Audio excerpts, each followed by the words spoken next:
नमस्कार साथियों, स्वागत है फिर से एक नई वीडियो के अंदर। दोस्तों, आज हम देखने वाले हैं पावलोव के बारे में। इवान पी पावलोव, जो कि अधिगम के अंदर बहुत ही महत्वपूर्ण है और इस सिद्धांत से जो है दोस्तों हर बार प्रश्न बनता है, तो इस सिद्धांत को आज हम देखने वाले हैं। बहुत ही महत्वपूर्ण है, तो वीडियो को शुरू से लगाकर लास्ट तक जरूर देखना ताकि आपको पूरा का पूरा सिद्धांत समझ में आ सके। छोटा सा सिद्धांत है और इससे लगभग बहुत ज़्यादा प्रश्न यहाँ से बनते हैं, तो आपको बिल्कुल इसको लास्ट तक देखना चाहिए और बड़े ही ध्यान से इसको समझना चाहिए। चलिए शुरू करते हैं फटाफट से। पावलोव का क्लासिकल अनुबंधन सिद्धांत, क्या नाम है? क्लासिकल अनुबंधन सिद्धांत इवान पी पावलोव का। नाम से स्पष्ट है, क्लासिकल अनुबंधन सिद्धांत। इसको दोस्तों शास्त्रीय अनुबंधन सिद्धांत भी कहते हैं, क्योंकि क्लासिकल का मतलब होता है शास्त्रीय। ठीक है, तो यहाँ पर दोस्तों पावलोव के सिद्धांत का नाम है क्लासिकल अनुबंधन सिद्धांत। तो यहाँ से सीधा प्रश्न बन सकता है आपके लिए कि क्लासिकल अनुबंधन सिद्धांत किसका है? तो पावलोव का है। इसका पूरा नाम है इवान पी पावलोव। ये एक रूसी वैज्ञानिक हैं और ये एक शरीर शास्त्री थे। कौन थे? शरीर शास्त्री थे।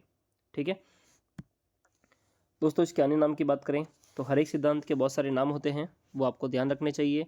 एग्जाम में यहाँ से सीधे सीधे प्रश्न बनते हैं कि इस सिद्धांत के अन्य नाम कौन से हैं, या इस सिद्धांत को और किस नाम से जाना जाता है।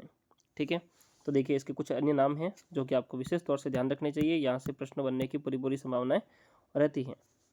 देखिए इसके कुछ नाम हैं। एक तो है इसका शास्त्रीय अनुबंधन सिद्धांत, एक है इसका नाम संबंध प्रत्यावर्तन का सिद्धांत, एक नाम है प्राचीन अनुबंधन का सिद्धांत, सहज अनुबंधन सिद्धांत, संबंध प्रतिक्रिया सिद्धांत यानी कि कंडीशनल रेस्पॉन्स थ्योरी यानी कि CR थ्योरी। ठीक है, तो ये संबंध प्रतिक्रिया सिद्धांत या कंडीशनल रेस्पॉन्स थ्योरी या CR थ्योरी। ठीक है, परंपरागत अनुबंधन सिद्धांत यानी कि क्लासिकल कंडीशनिंग थ्योरी, परंपरागत अनुबंधन सिद्धांत, अनुकूलित अनुकूलित सिद्धांत और अनुबंधित अनुक्रिया सिद्धांत। ये इसके कुछ नाम हैं, फिर से एक बार देख लीजिए फटाफट से। शास्त्रीय अनुबंधन सिद्धांत, संबंध प्रत्यावर्तन का सिद्धांत, प्राचीन अनुबंधन सिद्धांत, सहज अनुबंधन सिद्धांत, संबंध प्रतिक्रिया सिद्धांत, CR थ्योरी, परंपरागत अनुबंधन सिद्धांत, अनुकूलित अनुकूलित सिद्धांत और अनुबंधित अनुक्रिया सिद्धांत। तो ये इसके कुछ विशेष तौर से सिद्धांत के अन्य नाम हैं जो कि आपको ध्यान रखने हैं। ठीक है, अब देखिए दोस्तों, यहाँ पर विशेष तौर से बात करें तो इस सिद्धांत का प्रतिपादन किया गया था दोस्तों 1904 के अंदर, और यहाँ पर प्रयोग किया गया था एक कुत्ते के ऊपर। तो ये जो प्रयोग किया गया था ये एक बार समझ लीजिए। इस प्रयोग के साथ में ही आपको जो है सिद्धांत के बारे में समझ में आ जाएगा। दोस्तों यहाँ पर क्या हुआ था कि पावलोव ने एक कुत्ते को एक पिंजरे में बंद कर दिया, या फिर यूँ कह सकते हैं कि दूसरे कमरे में बंद कर दिया। अब दोस्तों क्या हुआ कि उस कमरे के बाहर उसने एक घंटी बांध रखी थी। जैसे ही पहले उसने क्या किया कि घंटी बजाई और कुत्ते को भोजन दे दिया। ठीक है, या घंटी नहीं बजाई, पहले उसको कुत्ते को भोजन दिया और भोजन देने के तुरंत बाद ही जो है उसको उसके मुंह में लार आ गई। जैसे ही भोजन दिखाया उसके मुंह में लार आ गई। अब दोस्तों क्या हुआ, उसने बाद में एक तरीका अपनाया। उसने पहले एक घंटी बजाई, घंटी बजाने के तुरंत बाद जो है कुत्ते को भोजन दिया। ठीक है, पहले उसने क्या किया कि एक ये कमरा मान लीजिए, इसमें एक कुत्ता बैठा हुआ है और पावलोव ने यह किया गया एक यहाँ पर घंटी बांध दी। अब दोस्तों क्या हुआ कि पावलोव ने यहाँ पर पहले तो सीधा गेट खोला और यहाँ पर कुत्ते को भोजन दे दिया। ठीक है, और जैसे ही भोजन कुत्ते को दिखाया, कुत्ते के मुंह में लार आ गई। अब दोस्तों पावलोव ने क्या किया कि यहाँ पर एक घंटी बांध दी और यहाँ पर कुत्ता बैठा हुआ है। पावलोव ने क्या किया, पहले तो यहाँ पर घंटी बजाई। अब घंटी को बजाने के बाद में कुत्ते को भोजन दिया। ठीक है, पहले घंटी बजाई, बाद में कुत्ते को भोजन दिया। ठीक है, तो उसमें क्या हुआ कि उस भोजन और घंटी के बीच में एक संबंध बन गया, एक बॉन्ड बन गया। ठीक है, भोजन और घंटी के बीच में एक बॉन्ड बन गया। पावलोव क्या करता कि पहले घंटी बजाता, फिर कुत्ते को भोजन देता। जैसे ही घंटी बजाता, कुत्ते को भोजन देता। अब क्या हुआ कि धीरे धीरे करते करते इस भोजन और घंटी के बीच में एक बॉन्ड बन गया। ठीक है, जैसे ही पावलोव घंटी बजाता तो कुत्ते के मुंह में लार आ जाती और वो उसको भोजन देता। ठीक है, ऐसे करते करते उस भोजन और घंटी के बीच में बॉन्ड बन गया। ये भोजन हो गया और ये घंटी हो गई, इन दोनों के बीच में एक अच्छा बॉन्ड बन गया। ठीक है, अब पावलोव ने क्या किया कि भोजन कुत्ते को दिया नहीं और सीधे ही उसने घंटी बजा दी। जैसे ही उसने घंटी बजाई, कुत्ते के मुंह में लार आ गई। ठीक है, अब आगे देखिए आप कैसे इसको जो है पावलोव ने इसको समझाया है। अब प्रयोग के आधार पर पावलोव ने यहाँ पर कुछ इस तरीके से समझाया है और यही तरीका आपको एग्जाम में पूछा जाता है पावलोव से। ठीक है, देखिए यहाँ पर मैंने आपको जब थॉर्नडाइक का सिद्धांत बताया था उसमें मैंने बताया था आपको कि जो थॉर्नडाइक के मुख्य नियम थे, ठीक है, तत्परता का नियम, अभ्यास का नियम और प्रभाव का नियम, वहाँ से एग्जाम में प्रश्न बनने की पूरी संभावना रहती है।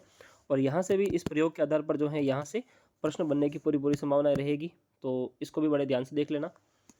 देखिए दोस्तों, एक तो चीज़ है यहाँ पर यूसीएस, एक वर्ड मिलेगा आपको यहाँ पर यूसीआर, एक मिलेगा आपको सीएस और एक मिलेगा सीआर। अब ये यूसीएस, यूसीआर, सीआर और सीएस और सीआर हैं क्या? देखिए सीधा सीधा आप समझिए। यूसीएस का मतलब होता है दोस्तों अनकंडीशनल स्टिमुलस। स्टिमुलस का मतलब होता है उद्दीपक। क्या है? उद्दीपक। ठीक है, यानी कि वह वस्तु जिसको देखकर हम क्रिया करते हैं, जिसके लिए हम कोई क्रिया करते हैं, तो वह होती है उद्दीपक। जैसे कि भोजन हो गया, पानी हो गया, पिछले वीडियो में बताया मैंने आपको, जैसे कि भोजन हो गया, पानी हो गया, कोई आपका लक्ष्य हो गया, जिसको देखकर आप कुछ कई तैयारी करते हैं या कोई क्रिया करते हैं ना, तो वो होता है उद्दीपक। ठीक है, जिसको पाने के लिए आप कोई क्रिया करते हैं वो आपका उद्दीपक हो गया। आपको भूख लगी, ठीक है, तो आपने क्या किया? भोजन किया, तो भोजन आपके लिए क्या हो गया? उद्दीपक हो गया, जिसको आप प्राप्त करना चाहते हैं। ठीक है, तो ये क्या है दोस्तों? अनकंडीशनल जो स्टिमुलस है ना, यूसीएस, ये क्या है? ये है दोस्तों एक स्वाभाविक उद्दीपक। क्या है? स्वाभाविक उद्दीपक, यानी कि वो आपके सामने है, जिसको आप प्राप्त करना चाहते हैं। ठीक है, एक होता है दोस्तों यहाँ पर सीएस, एक तो हो गया स्वाभाविक उद्दीपक, एक हो गया सीएस। ठीक है, ये होता है अस्वाभाविक उद्दीपक। अस्वाभाविक उद्दीपक यानी कि इसके और इसके बीच में एक बॉन्ड बन जाता है। ठीक है, हालांकि लेना देना तो इससे होता है, लेना देना तो मुख्य रूप से इससे होता है, इसका एक साथ में खाली बॉन्ड बनता है। ठीक है, ये एक खाली जरिया होता है, इसके साथ में इसका एक संबंध बन जाता है। ठीक है, तो ये होता है अस्वाभाविक उद्दीपक और ये होता है स्वाभाविक उद्दीपक। यूसीएस क्या है? ये है अनकंडीशनल रेस्पॉन्स। ठीक है, ये होती है एक स्वाभाविक क्रिया। स्वाभाविक क्रिया क्या है कि जैसे ही भोजन दिया और भोजन को दिखाया, भोजन दिखाते ही मुंह में लार आ गई, तो ये एक स्वाभाविक क्रिया है। ठीक है, भोजन दिखाया और मुंह में लार आ गई। जब आपके सामने स्वाभाविक उद्दीपक है, स्वाभाविक उद्दीपक को देखने के बाद में आपके आपके मुंह में जो लार आई है ना, कुत्ते के मुंह में जो लार आई है, सॉरी, स्वाभाविक उद्दीपक कुत्ते ने देखा और स्वाभाविक उद्दीपक को देखते ही, ठीक है, कुत्ते के मुंह में भी स्वाभाविक अनुक्रिया हुई, यानी कि लार आ गई। ठीक है, तो यहाँ पर स्वाभाविक उद्दीपक देखा यूसीएस को, वैसे ही उसके मुंह में यूसीआर यानी कि एक स्वाभाविक क्रिया हुई। वो क्या हुई? लार का आना। ठीक है, अब क्या हुआ दोस्तों? पावलोव ने घंटी बजाई। क्या किया? पावलोव ने घंटी बजाई। घंटी क्या थी? एक अस्वाभाविक उद्दीपक था। ठीक है, स्वाभाविक उद्दीपक क्या था? भोजन। अब दोस्तों पहले क्या किया? पावलोव ने अस्वाभाविक उद्दीपक को पेश किया, यानी कि घंटी बजाई। घंटी बजाने के तुरंत बाद उसने भोजन दिया। ठीक है, अब ये दोनों जब क्रिया की उसने, तो उसमें क्या हुआ? कुत्ते के मुंह में लार आ गई। फिर से वही स्वाभाविक क्रिया हुई, यानी कि लार आ गई। ठीक है, स्वाभाविक क्रिया होनी थी, लार आनी थी। ठीक है, अब क्या हुआ कि जब अस्वाभाविक उद्दीपक के साथ में स्वाभाविक उद्दीपक दिया गया, तो उसमें एक स्वाभाविक क्रिया हुई और लार आ गई। ठीक है, जैसे ही घंटी बजाई और घंटी बजाने के तुरंत बाद उसने भोजन दिया, तो कुत्ते के मुंह में लार आ गई। अब क्या हुआ दोस्तों? इस घंटी और भोजन के बीच में एक बॉन्ड बन गया कि घंटी बजाता, घंटी बजाने के तुरंत बाद भोजन देता और मुंह में लार आ जाती। घंटी बजाता, घंटी बजाने के तुरंत बाद भोजन देता और मुंह में लार आ जाती। यही क्रिया जो है वो काफ़ी टाइम तक चलती रही। अब ये क्रिया काफ़ी टाइम तक चलती रही तो कुत्ते के माइंड में एक चीज़ फिट हो गई कि जब भी घंटी बजेगी मुझे भोजन मिलेगा, जब भी घंटी बजेगी मुझे भोजन मिलेगा। ठीक है, अब एक दिन ऐसा हुआ कि पावलोव ने सिर्फ घंटी बजाई। ठीक है, अब पावलोव क्या करता? जैसे ही घंटी बजाता कुत्ते के मुंह में लार आ जाती। भोजन उसको बाद में मिलता, पर लार पहले आ जाती। ठीक है, पहले कुत्ता भोजन को देखता, फिर उसके मुंह में लार आती। अब क्या होता कि जैसे ही घंटी बजती कुत्ते के मुंह में लार आ जाती और वो भोजन बाद में प्राप्त करता। अब क्या हुआ दोस्तों कि कुत्ते के लार के बीच में, यानी कि जो कुत्ते की लार थी, ठीक है ना, कुत्ते की लार के बीच में और इस घंटी के बीच में एक बॉन्ड बन गया। भोजन तो यहाँ पर बाद में रह गया और कुत्ते के लार के बीच में और घंटी के बीच में एक बॉन्ड बन गया। जैसे ही घंटी बजती कुत्ते के मुंह में पहले ही लार आ जाती, कि कुत्ते को पता चलता कि अब मुझे भोजन मिलने वाला है। तो यहाँ पर पावलोव कह रहा है कि एक सीएस यानी कि अस्वाभाविक उद्दीपक, घंटी क्या है? अस्वाभाविक उद्दीपक है, प्राप्त तो करना चाहता है वो भोजन को, और भोजन है यहाँ पर स्वाभाविक उद्दीपक। समझ रहे हैं आप?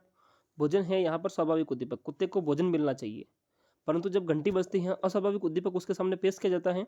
जैसे ही वो अस्वाभाविक उद्दीपक पेश करता है, वैसे यहाँ पर अस्वाभाविक क्रिया होती है, यानी कि लार आ जाती है कुत्ते के मुंह में। समझ गए? तो इस घंटी के बीच में और इस लार के बीच में एक बॉन्ड बन जाता है। ठीक है, तो जैसे ही घंटी बजी वैसे ही लार आ गई। यहाँ पर भोजन जो है वो बाद में रह गया। ठीक है, तो यहाँ पर पावलोव कह रहा है कि यहाँ पर एक दोस्तों अनुबंधन बन जाता है। क्या कहता है कि यहाँ पर अनुबंधन बन जाता है। अनुबंधन का मतलब होता है जोड़ना। क्या होता है? जोड़ना। अनुबंधन का मतलब होता है जोड़ना, यानी कि भोजन देने से पहले घंटी का बजाना, अर्थात घंटी का संबंध जो है भोजन से होता है। तो पावलोव कहता है कि भोजन देने से पहले घंटी का बजाना, भोजन पहले घंटी बजाता, बाद में भोजन देता, तो घंटी और भोजन के बीच में एक बॉन्ड बन गया, यानी कि एक जुड़ाव हो गया कि घंटी बजेगी और भोजन मिलेगा। तो घंटी और भोजन के बीच में एक बॉन्ड बन गया, एक अनुबंधन हो गया। एक होता है दोस्तों यहाँ पर समीपता। ठीक है, समीपता क्या है? घंटी बजाने के तुरंत बाद भोजन को देना। देखिए यहाँ पर है ना, समीपता होनी बहुत ज़्यादा जरूरी है। जब बॉन्ड कब बनेगा, अनुबंधन कब होगा? जब उसमें समीपता होगी। समीपता नहीं होगी तो कभी बॉन्ड नहीं बन पाएगा।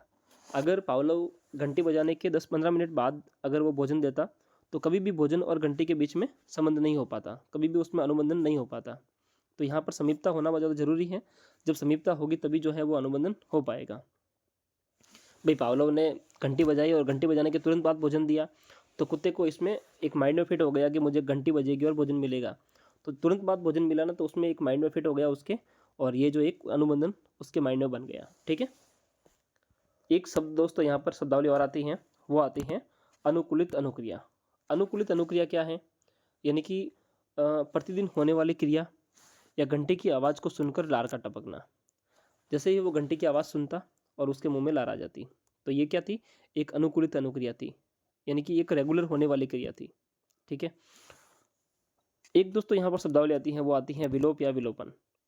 पुनर्वलन के अभाव में आदत का नष्ट हो जाना विलोप या विलोपन कहलाता है। जब दोस्तों कोई फीडबैक नहीं मिलता है तो वहाँ पर जो अपनी आदत होती है वो वहाँ पर विलुप्त हो जाती हैं। यानी कि कुत्ते को अगर वहाँ पर घंटी बजाने के तुरंत बाद भोजन नहीं दिया जाता, ठीक है, तो वहाँ पर जो है उसके मुंह में लार नहीं आती। घंटी बजाने के बाद तुरंत बाद उसको भोजन दिया गया, तभी जो है घंटी बजाते ही उसके मुंह में लार आ गई। ठीक है, अगर ये चीज़ नहीं होती तो उसके मुंह में कभी लार नहीं बनती। घंटी 10 बार बजाई चाहे वो 12 बार बजाता, फिर भी उसके मुंह में लार नहीं आती। घंटी बजाने के तुरंत बाद भोजन दिया गया, इसीलिए कुत्ते के मुंह में घंटी के साथ में ही लार आने लग गई। ठीक है, एक दोस्तों यहाँ पर होता है विभेद या विभेदन। इसका मतलब होता है अंतर करना। विभेद का मतलब होता है अंतर करना। कुत्ता केवल 1000 हर्ट की ध्वनि की आवृत्ति पर ही लार टपकाने की अनुक्रिया करता है। इससे कम या ज़्यादा की आवृत्ति होने पर वह लार नहीं टपकाता। इसे विभेदन कहते हैं। दोस्तों क्या होता है, अगर पावलोव जो घंटी बजा रहा है वो प्रतिदिन उसी क्रम में बजा रहा है, जैसे कि वो घंटी रोज बजाता है, उसी आवाज़ में उसी ध्वनि में वो घंटी बजा रहा है ना, तो उससे जो है कुत्ते की जो है माइंड में वो फिट हो रहा है कि घंटी बजी है, जितनी घंटी की आवाज़ आ रही है वो आवाज़ आई है, तो इससे फिक्स हो गया है कि मुझे अब भोजन मिलेगा। ठीक है, अगर वो घंटी की आवाज़ 1000 हर्ट की है तो वो 1000 हर्ट के हिसाब से ही उसको समझ में आएगा। अगर वो घंटी ज़ोर से बजाता, ठीक है, तो कुत्ता वहाँ पर डर जाता और उसके मुंह में लार नहीं बनती। वो समझ नहीं पाता कि आज शायद कोई और घंटी बजी होगी। जो घंटी रोज़ बजती है वो शायद आज नहीं बजी है और दूसरी बजी है, तो उसके वो जो है उसमें वो बॉन्ड नहीं बन पाता और वो कुत्ते के जो है मुंह में जो लार आनी थी वो नहीं आ पाती। ठीक है, अगर वो धीरे से बजाता कुत्ता उसको सुन नहीं पाता, तो शायद उसके मुंह में लार नहीं आती। तो एक बराबर क्रम में वो चीज़ मिलती रहनी चाहिए। अगर वो नहीं मिलेगी तो जो है अनुक्रिया भी उस प्रकार से नहीं हो पाएगी। ठीक है, तो यहाँ पर ये कुछ शब्दावलियाँ थी जो कि आपको विशेष तौर से ध्यान रखनी चाहिए। तो ये था दोस्तों अपना इवान पावलोव का क्लासिकल अनुबंधन सिद्धांत, जो कि हमने यहाँ पर देखा, बड़ा ही शानदार था। ये इसके अन्य नाम हैं वो भी आपको ध्यान रखने चाहिए। और विशेष तौर से जो ये CS UCS जो है मैटर, स्वाभाविक अनुक्रिया अस्वाभाविक अनुक्रिया, ये आपको ध्यान रखना चाहिए। और इसमें अगर आपको कोई डाउट हो तो आप मुझे बेझिझक कमेंट कर सकते हैं, और उम्मीद करता हूँ कि ये चीज़ें आपको समझ में आ गई होगी। ठीक है, तो अगर आपको ये चीज़ें समझ में आ गई हैं तो लाइक का बटन ज़रूर दबाएं, और अगर कोई कमेंट हो, कोई डाउट हो, तो बिल्कुल आप कमेंट बॉक्स में पूछ सकते हैं। मिलते हैं दोस्तों एक नई वीडियो में एक नई जानकारी के साथ। तब तक के लिए धन्यवाद।